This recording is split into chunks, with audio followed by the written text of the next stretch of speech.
Assalamualaikum warahmatullahi wabarakatuh. Saya Lita Usiil Arzak dengan NIM 190110035.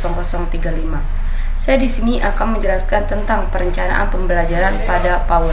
Tugas dari Pak Muammar Hadapi MPD.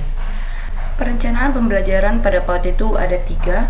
Yang pertama, PROSEM atau program semester. Yang kedua, RPPM, dan yang ketiga, RPPH. Baiklah, yang pertama, langsung saja kita masuk ke materi PROSEM atau program semester. PROSEM merupakan penjabaran dari program tahunan yang berisi hal-hal yang ingin dicapai pada semester tersebut. Jadi, di sini pertama saya akan menjelaskan tentang kompetensi dasarnya. Kebetulan di sini saya akan menggunakan kode dan menulis isi dari kode tersebut. Seperti yang kita lihat, yang pertama yaitu 1.1, mempercayai adanya Tuhan melalui ciptaannya. Kemudian kolom kedua ada namanya tingkat pencapaian perkembangan. Pada tingkat pencapaian perkembangan ini, di mana dia mengarahkan ke nilai agama dan moral. Adapun indikatornya yaitu terbiasa menyebut nama Tuhan sebagai pencipta. Di sini tema atau program pengembangannya itu ada 5. Yang pertama ada diri sendiri, kemudian lingkungan, kemudian kebutuhanku, binatang, dan tanaman. Jadi, pada indikator yang pertama ini menangkap 2 tema yaitu diri sendiri dan lingkunganku. Kemudian, pada poin kedua indikator terbiasa menyebut kalimat puji terhadap ciptaan Tuhan. Jadi, pada kolom kedua kita centang semua karena dari 5 pengembangan tema ini merupakan ciptaan Tuhan. Selanjutnya yang ke B yaitu sosial emosional dan kemandirian. Terdapat kompetensi dasarnya yaitu 2.5, memiliki perilaku yang mencerminkan sikap percaya diri, sedangkan tingkat pencapaian perkembangannya adalah memperlihatkan kehati-hatian kepada orang yang belum dikenal. Indikatornya yaitu berani tampil di depan teman, guru, orang tua, dan lingkungannya. Dari tema tersebut dicontohkan pada lingkunganku karena kita harus mempercayai diri tempat umum. Selanjutnya, kita masuk ke pembahasan bahasa. Terdapat kompetensi dasarnya yang pertama, 2.11, memiliki perilaku yang mencerminkan sikap rendah hati dan santun kepada orang tua, pendidik, dan teman. Sedangkan, tingkat pencapaian perkembangannya adalah memahami aturan dalam suatu permainan. Selanjutnya, ke indikator terdapat terbiasa ramah menyapa. Nah, dari 5 tema tersebut, pembahasan ini masuk pada lingkungan. Karena dari tema lingkungan itu, anak dapat banyak berkomunikasi dengan orang tua, teman, dan orang di sekitarnya. Sehingga anak dapat cepat memahami atau mengerti bahasa yang digunakannya. Poin yang kedua yaitu kognitif. Langsung saja, kompetensi dasarnya dengan kode 2.2 memiliki perilaku yang mencerminkan sikap ingin tahu. Sedangkan tingkat pencapaian perkembangannya yaitu menunjukkan aktivitas yang bersifat eksploratif dan menyelidiki. Indikatornya terdapat terbiasa menunjukkan aktivitas yang bersifat eksploratif dan menyelidiki. Dari 5 tema tersebut menunjukkan semua dicontreng karena 5 tema itu masuk ke pembahasan kognitif. Poin yang ke E yaitu fisik motorik. Langsung saja, kompetensi dasarnya dengan kode 2.1 memiliki perilaku yang mengamalkan hidup sehat. Tingkat pencapaian perkembangannya yaitu berperilaku hidup sehat dan peduli. Sedangkan indikatornya terbiasa makan makanan yang bergizi. Dari 5 tema tersebut, semua yang dipilih atau yang dicontohkan terhadap fisik motoriknya. Poin yang terakhir dari PROSEM tersebut yaitu seni. Kompetensi dasarnya terdapat kode 2.4 yaitu memiliki perilaku yang bersifat estetis, sedangkan tingkat pencapaian perkembangannya menyanyikan lagu dengan benar dan melakukan kegiatan atau kebersihan diri. Indikatornya menjaga kegiatan atau benda yang paling sesuai dengan yang dibutuhkan. Dari beberapa pilihan yang ada, dari 5 temanya yang dicontohkan pada kebutuhanku. Nah, selanjutnya kita masuk ke RPPM atau Rencana Pelaksanaan Pembelajaran Mingguan. Adapun pengertian dari RPPM yaitu rencana kegiatan yang disusun untuk mempelajari selama 1 minggu. Di sini, yang saya ambil dalam RPPM yaitu diri sendiri. Subtemanya panca indera. RPPM ini dibuat untuk anak usia 5-6 tahun, kelompok B. Adapun KD yang dikembangkan pada 6 dengan kode 1.2 sampai 4.1 dengan materi menjaga kebersihan dari diri praktik wudhu. Selanjutnya, VM dengan kode 3.3 sampai 4.3 materinya terdapat gerak untuk mengembangkan motorik kasar dan halus. Selanjutnya, kognitif dengan kode 3.6 sampai 4.6 dengan materi menghitung panca indera. Pada KD bahasanya terdapat kode 3.12 sampai 4.12 dengan materi menyusun huruf mata dengan 1. Selanjutnya, SOSM dengan kode 2.8 sampai 2.12. Materinya merawat anggota tubuh.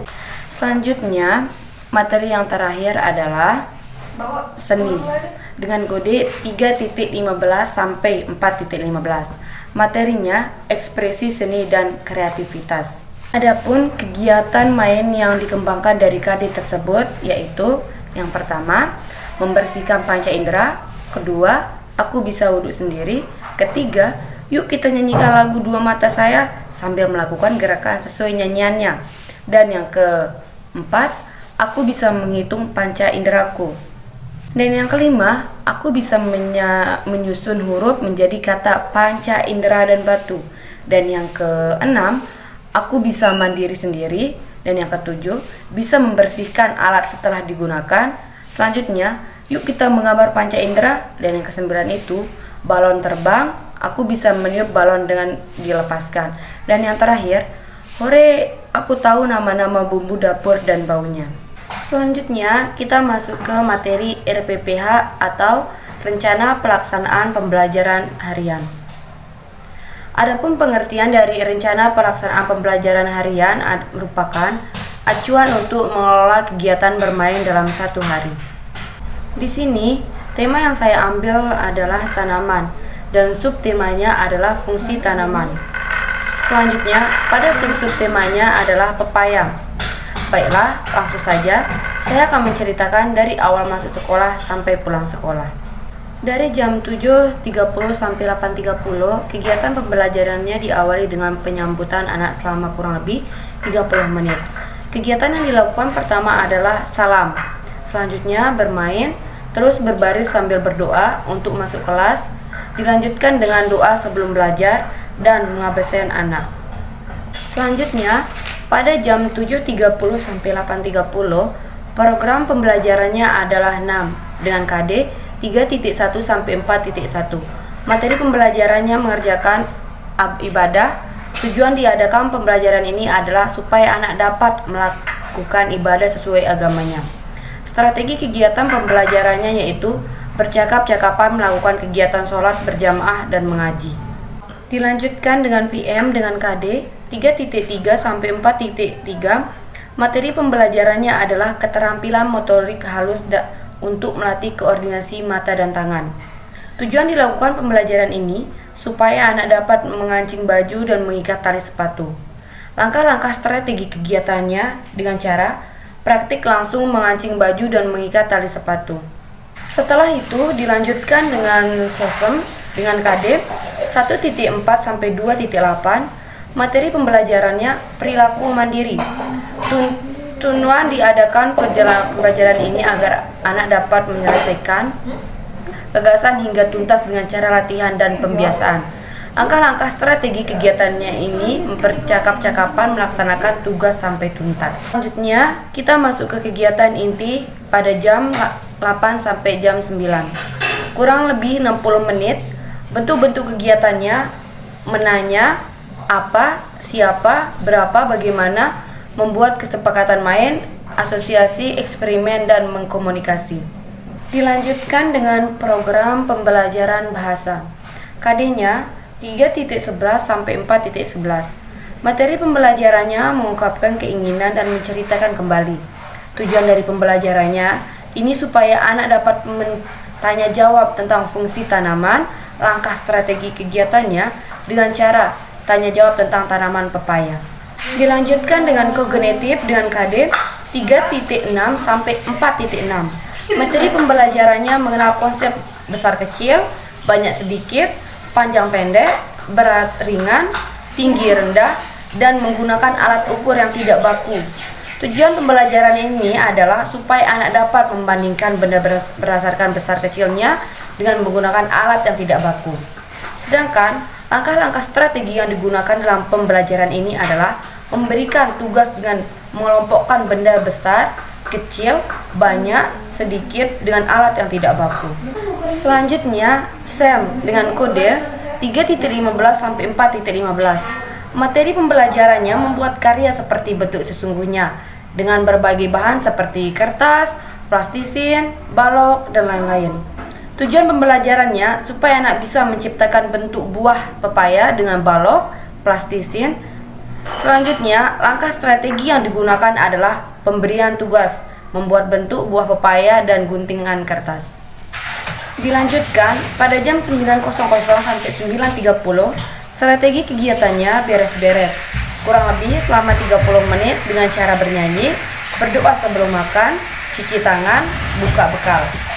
Dan pada kegiatan akhirnya, pada jam 9.30 sampai 10.30, penutupan selama kurang lebih 30 menit.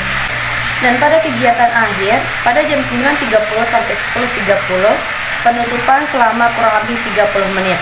Kegiatan akhirnya dengan menyiapkan lagu anak sesuai tema, evaluasi, kegiatan, berdoa, salam, dan pulang. Baiklah, mungkin hanya itu yang dapat saya jelaskan tentang praktik RPPH, RPPM, dan Frosem yang saya lakukan. Wabillahi taufiq wal hidayah. Assalamualaikum warahmatullahi wabarakatuh.